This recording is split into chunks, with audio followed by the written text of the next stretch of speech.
I'm Megan from Ormon Fitness, and in this video we're going to talk about squats. So in earlier postpartum, when we're starting to work on squats and proper squat formation and how to do that in a core and pelvic floor friendly way, I'm going to want you to just start with body weight squats. Once you get better at those, you're not really symptomatic in core and pelvic floor while doing those, then we're going to add load onto them. So first things first, working on a body weight squat. So what I'm going to want you to do is get your feet about hip width apart, but this may not be comfortable for you. So find a stance that is comfortable for you to work in squats. The most important thing with squats is you want to keep your chest upright. You also want to hinge at your hips, and this means pushing that booty back instead of bending at the waist. This is what I see a lot of people doing when they're trying to squat, and this is not going to be very helpful for your core and pelvic floor when you're learning how to squat in early postpartum especially. So I want you to sit those hips back, and as you're doing this, you're taking a nice deep inhale. So working on that connection breath, nice deep inhale, and then start your exhale, connect to your core and pelvic floor, and stand.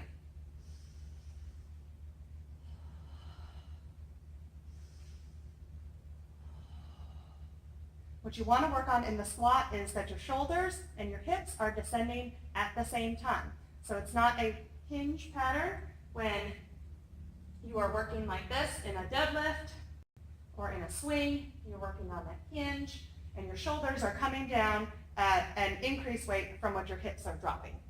In a squat, they're coming down at the same time. Chest is still lifted.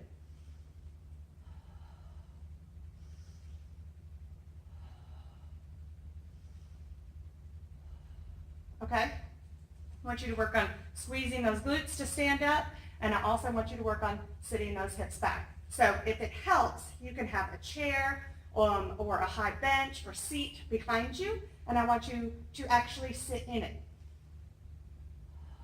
and then stand.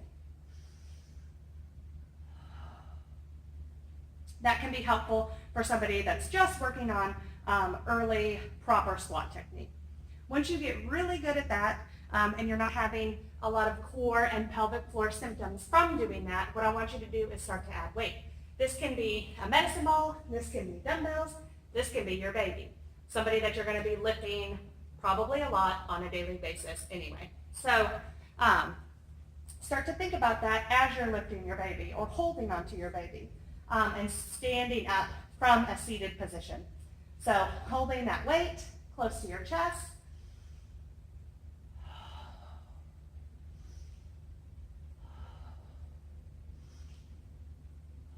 How does that feel? Are you feeling symptomatic in your core, in your pelvic floor? Are you having any incontinence or heaviness symptoms? That would be important to let us know at this time.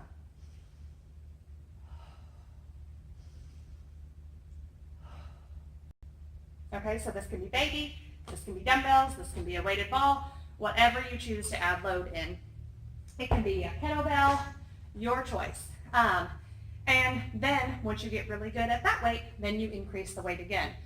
Your child is a great additional weight for you to do because it will be gaining weight and growing up and being a little bit awkward when you're trying to hold them. But remember, just practice the inhale on the descend, exhale, engage, and then stand. That's going to be the most core and pelvic floor friendly way to squat, for you to integrate these exercises and daily movements into something that you're doing every day, which is functional movements, something that we want to progress you into to make sure you're strong in the activities that we do all the time anyway. So this is squats. Work on those, body weight first, and then start to add some load. And again, that's ideally the perfect scenario, but you're going to be lifting your child probably many times throughout your daily life as well. So think about this when you are lifting your child up from a seated position to standing. Work on exhaling, engaging, and then standing up from that seated position when you're holding your child. Good luck, guys. You got this.